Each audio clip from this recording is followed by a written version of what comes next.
All right, let's dive straight into a completely mind-bending paradox.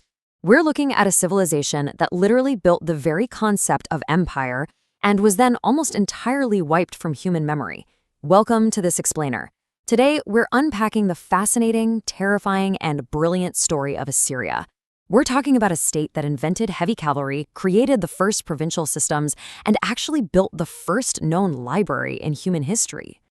And honestly, that brings us to the grand mystery we're unraveling here.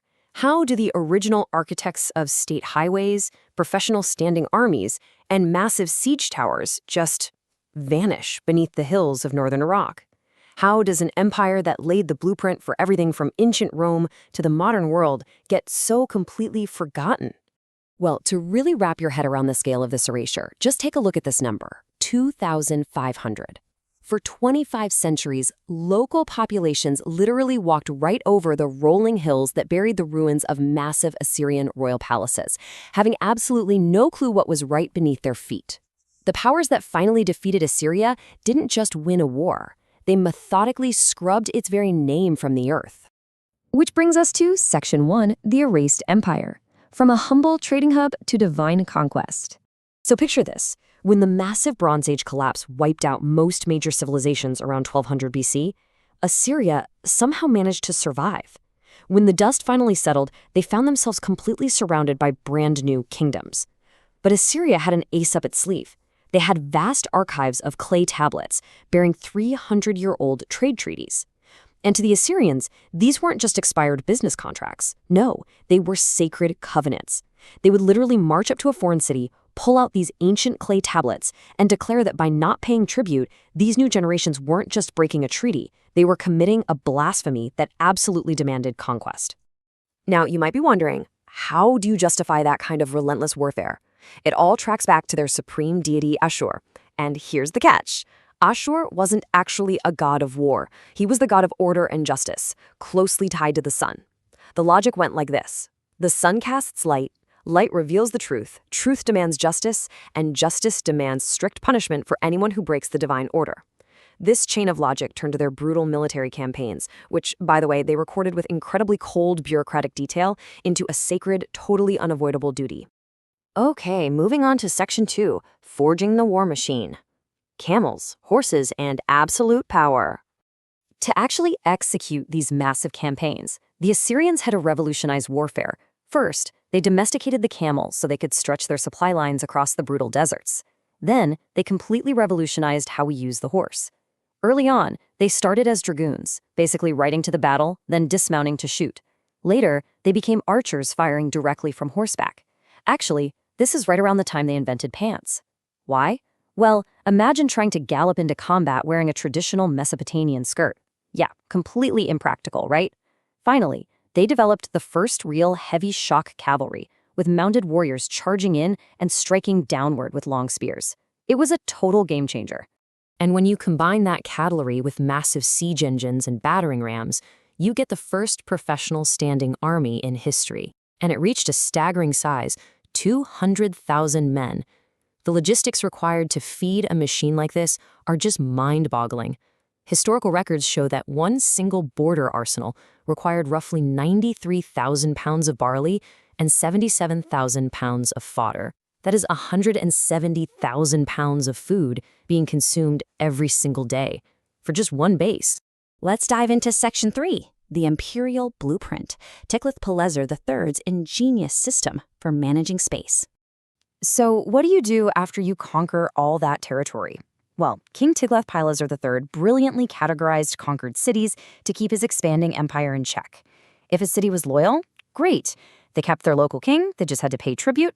If their loyalty was a bit questionable, Assyria would step in and install a local puppet, someone who owed the empire everything. But if a city was openly rebellious, they sent in a eunuch. This was a highly trained crisis manager who, crucially, couldn't have children. That meant he could never start his own rival dynasty. It was an absolutely ruthless, bureaucratic genius way to strip away dangerous hubs of power. And that bureaucratic control builds into their most radical strategy of all, mass deportations. Before the Assyrians, deportation was mostly a blunt instrument. You just drove the locals off their good land.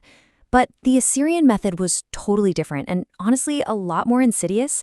They purposely aimed to mix everyone together. They forced assimilation, issued new Assyrian names, provided farming tools, and here's the craziest part. They erased all the people's previous debts. They essentially offered a forced fresh start that totally dismantled all the old regional loyalties. Just listen to this quote from an Assyrian governor because it perfectly captures the magnitude of what they were doing. "I resettled the Arameans here and counted them all as Assyrians." They were literally the very first civilization to look around and say, an empire isn't just a piece of conquered territory, it's a shared identity that you manufacture. This brings us to Section 4, the Librarian King, preserving 4,000 years of knowledge. Enter Ashurbanipal. He didn't just want to conquer the world, he wanted to read it.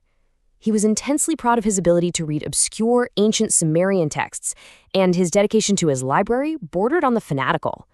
He actually stamped this massive, terrifying royal curse on his tablets to protect the collection. May his name and his heirs be cast into oblivion. It really highlights his fierce dedication to protecting what was essentially the first systematic library in human history.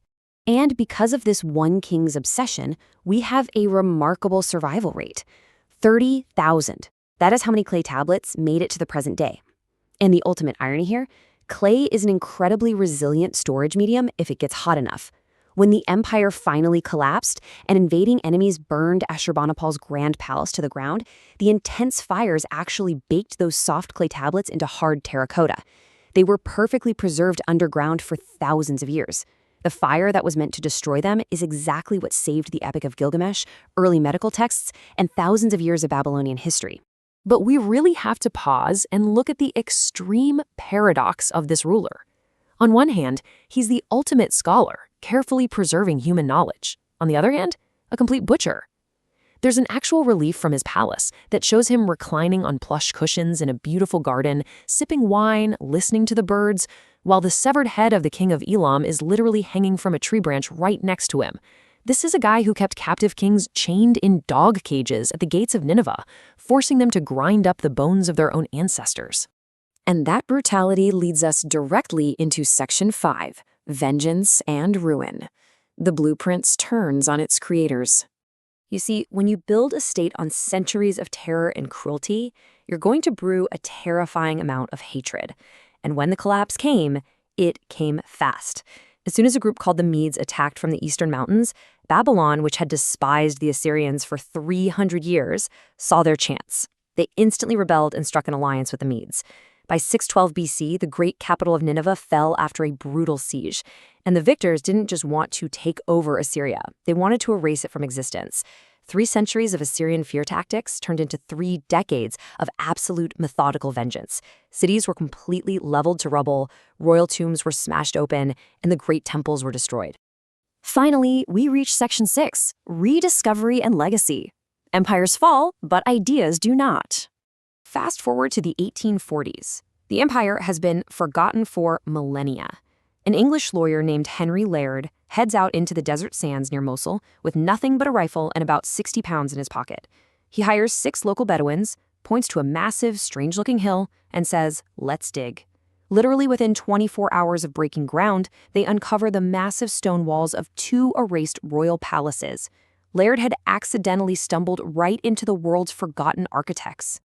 What Laird found proved that the Assyrian formula vastly outlived the people who actually created it. Nebuchadnezzar went on to use their exact system of deportations and provincial management. Cyrus of Persia took those Assyrian provinces and just renamed them satrapies. Alexander the Great followed their blueprint for blending nations by forcing his generals to marry local women.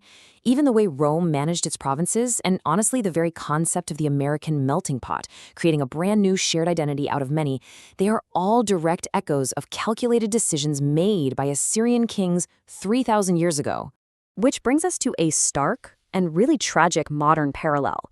Back in 612 BC, ancient armies methodically leveled those Assyrian palaces to physically erase them from history. And then, in 2015 AD, ISIS fighters rigged the surviving ruins of the ancient city of Nimrud with explosives and blew them to pieces. What ancient armies couldn't completely wipe away all those centuries ago, modern extremists attempted to finish. So, as we wrap up this explainer, the crucial takeaway we are left with is this. Physical monuments can absolutely be blown up, but can you ever truly destroy an idea?